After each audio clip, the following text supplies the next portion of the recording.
மக்கா, சுவையான fried rice நம்ம எந்த சாஸுமே இல்லாமல் வீட்டில் செய்கிறது எப்படின்னு தான் பார்க்க போகிறோம். வாங்க வீடியோக்குள்ளாடி போகலாம். 2 தக்காளி, 2 பூண்டு, ஒரு வரமிளகா, ஒரு பச்சை மிளகா சேர்த்து மிக்ஸி ஜாரில் நல்லா ஃபைன் பேஸ்ட் அரைச்சி எடுத்து அதை ஒரு கடாயில் எண்ணெய் ஊற்றி நல்லா கொதிக்க விட்டு சாஸ் மாதிரி எடுத்துக்கணும். சாஸுக்கு பதிலாக நம்ம இதான் மக்கா யூஸ் பண்ண போகிறோம்.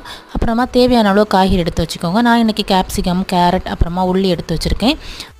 ஒரு கடாயில் எண்ணெய் ஊற்றி நம்ம எடுத்து வச்சுருக்க காய்கறி எல்லாம் சேர்த்து லைட்டாக வதக்கணும். தேவையான அளவு பட்டாணி ஆட் பண்ணுறதா இருந்தால் பண்ணிக்கோங்க, இது ஆப்ஷனல் தான். அப்புறமா கொஞ்சமாக உப்பு ஆட் பண்ணி லைட்டாக வதக்கணும். ரொம்ப லோ ஃப்ளேமில் வச்சு நல்லா வதங்க விடாமல் லைட்டாக வதக்கி எடுத்துக்கணும் மக்கா. காய்கறி எல்லாம் வதங்கி வந்ததுக்கப்புறமா நம்ம அரைச்சி வச்சுருக்க ஃபைன் பேஸ்ட்டை அதில் ஆட் பண்ணி நல்லா கிண்டி எடுத்துக்கணும். அதுக்கப்புறமா நம்ம வேக வச்சு வச்சுருக்க பாஸ்மதி ரைஸ் அதில் ஆட் பண்ணி கொஞ்சமாக பெப்பர் பொடி சேர்த்துட்டு தேவையான அளவு உப்பு ஆட் பண்ணி நல்லா கிண்டி எடுத்துக்கிட்டிங்கன்னா நம்ம சுவையான ஃப்ரைட் ரைஸ் ரெடி ஆகிட்டுங்க. வீட்டில் இந்த மாதிரி ஹெல்த்தியாக செஞ்சு சாப்பிட்டு பாருங்கள் மக்கா, டேஸ்ட் சூப்பராக இருக்கும். இந்த மாதிரி சிம்பிளான